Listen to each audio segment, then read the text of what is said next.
চট্টগ্রামের পিৎজা বার restaurant channel এমন public বলতে গেলে খুব কম পাওয়া যায়। পিৎজা বারকে পিৎজা জনপ্রিয় হলেও কিন্তু আজকে আমি পিৎজা বার থেকে তাদের সেট মেনুগুলো ট্রাই করছিলাম। যেহেতু দুপুর টাইমে গেছিলাম, সেট মেনু কেমন ছিল সবকিছু নিয়ে একটা ডিটেলস রিভিউ দেওয়ার চেষ্টা করবো ইনশাআল্লাহ।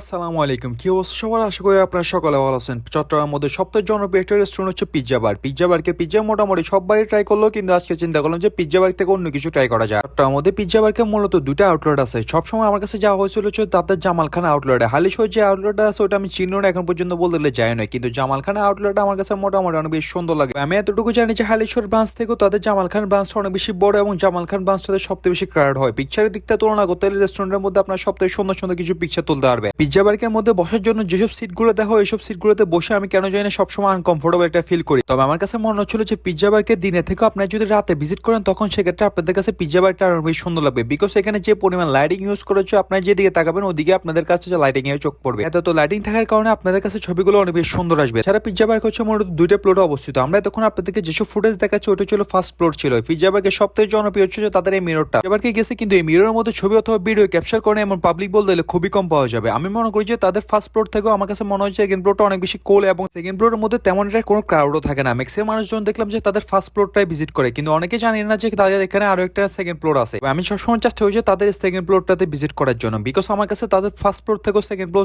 এন্ট্রি হতে শুরু করে লাইটিং সবকিছু সেটা আমার কাছে অনেক বেশি পছন্দ। আমি একটা জিনিস নোটিস করলাম যে পিৎজা বার্গে কিছু কিছু জায়গায় লেখা আছে যে এখানে নাকি ভিডিও শুট করা নিষেধ, কিন্তু আমার কাছে মনে হচ্ছে যে কেন নিষেধ হবে? একটা রেস্টুরেন্ট আমরা যখন যাবো তাদের খাবার এবং তাদের এন্ট্রি নিয়ে ভিডিও করতে পারি, নরমাল। আমি আপনাদেরকে শুরুতে বলছিলাম আজকে আমি পিৎজা বার থেকে কোনো প্রকার কোনো ধরনের পিৎজা ট্রাই করবো না। আমি মূলত এখান থেকে গেছিলাম আজকে লাঞ্চ টাইমে, যেহেতু লাঞ্চ টাইমে গেছিলাম তাই আমি বিবেচনা করলাম যে তাদের এখান থেকে বেস্ট একটা আমি সেট মিল ট্রাই করবো। তাদের মেনু দেখে আমার কাছে মনে হলো যে আপনি স্টুডেন্ট বাজেট ফ্রেন্ডলি 200 টাকা হতে শুরু করে 400 টাকার মধ্যে সব ধরনের স্টুডেন্ট সেট মিল পেয়ে যাবেন আপনারা এখানে। আজকে আমরা এখান থেকে মূলত তাদের সেট মিল 3টা নিয়েছিলাম, যেখানে মধ্যে এত পরিমাণে রাইস এবং এত পরিমাণে চিকেনের কোয়ালিটি থাকবে আমি নিজেও আশা করি না। আমি মনে করছিলাম যে তাদের খাবারটা আমার তেমন একটা বেটার হবে না, কিন্তু তাদের খাবারটা ফার্স্ট টাইম ট্রাই করা হিসাবে আমার কাছে এত বেশি বেটার ফিল হয়েছে আমি যা কখনো আশা করি না। তাদের যখন ফ্রাইড রাইসটা আমি ট্রাই করতেছিলাম তখন এটা আমার কাছে সবথেকে বেশি মজা লাগছে। ফ্রাইড রাইসের মধ্যে তারা দেখলাম যে চিকেনও একটু পরিমাণে ইউজ করছে। খুবই অনেস্ট 350 টাকা প্লেটার হিসেবে আমার কাছে মনে হচ্ছে যে বেস্ট একটা প্লেটার আমি আজকে ট্রাই করছি, কিন্তু তাদেরকে আমি একটা স্ট্রিক কমেন্ট করলাম যে তাদের খাবারগুলো একটু ঠান্ডা ছিল। পরবর্তীতে এটা তাদেরকে বলে তারা আমাদেরকে বললো যে খাবারগুলো একটু গরম করে আনে দেওয়ার জন্য। যেহেতু আমাদের হাতে সময় স্বল্পতা খুবই কম ছিল তাই আর আমরা তাদেরকে দিনে খাবারগুলো গরম করার জন্য, কিন্তু টেস্টের দিক থেকে বিবেচনা করতে গেলে তাদের প্রতিটা খাবারই আমার কাছে অনেক বেশি মজা লাগছে। আপনারা কারা কারা চট্টগ্রামের পিৎজা বার্গে থেকে বিভিন্ন ধরনের রাইস প্লেটার ট্রাই করছেন এবং আপনাদের কাছে তাদের খাবারগুলো কেমন লাগছে আমাকে মাস্ট কমেন্টে শেয়ার করবেন। আমি আপনাদের বিস্তারিত মতামতটাই জানতে চাচ্ছি। তবে টু বি অনেস্টলি বলতে গেলে তাদের খাবারগুলো যে আমার কাছে এত বেশি টেস্ট মনে হবে আমি নিজেও আশা করি না, কারণ আমি মনে করছিলাম যে ফার্স্টের দিকে পিৎজা বার্গে পিৎজার জন্য জনপ্রিয় হলো, কিন্তু তাদের রাইস প্লেটার গুলো তেমন একটা মজা হবে না, কিন্তু আমার ধারণা সম্পূর্ণ বলেছিল। এর মধ্যে আপনারা মোটামুটি 5 ধরনের আইটেম পেয়ে যাবেন, মিক্সড ভেজিটেবল পাবেন, তার সাথে আপনারা 4 রকমের চিকেনের আইটেম পেয়ে যাবেন। প্রতিটা চিকেনে আমার কাছে অনেক বেশি মজা লাগছে, কিন্তু খাবারের মধ্যে যদি একটু তেলের পরিমাণ কম ইউজ করা হয় তাহলে খাবারটা একটু বেশি খেতে মজা লাগবে। 350 টাকা প্লেটার হিসেবে আমার কাছে মনে হচ্ছিল যে আপনারা এই প্লেটটা ইজিলি দুজনে শেয়ার করে খেতে পারবেন, বিকজ আমার একজনই এই পুরো প্লেটারটা খাইতে অনেক বেশি কষ্ট হয়ে গেছে। তবে আপনারা যদি চান যে এখান থেকে স্টুডেন্ট বাজেট ফ্রেন্ডলি তাদের অন্য প্লেটার গুলো ট্রাই করতে চান, সেক্ষেত্রে আপনারা তাদের অন্য প্লেটার গুলো ট্রাই করতে পারবেন। আশা করি আপনাদের কাছে তাদের অন্য প্লেটার যেগুলো আছে ওগুলো অনেক বেশি বেটার লাগবে, এবং টেস্টের দিক থেকে বিবেচনা করতে গেলে সব প্রাইস অনুযায়ী আমার কাছে সবকিছু সবথেকে বেশি বেটার লাগছে। তারপর আমরা এখান থেকে একটা কোল্ড ড্রিঙ্কস দিয়েছিলাম, যেটা প্রাইস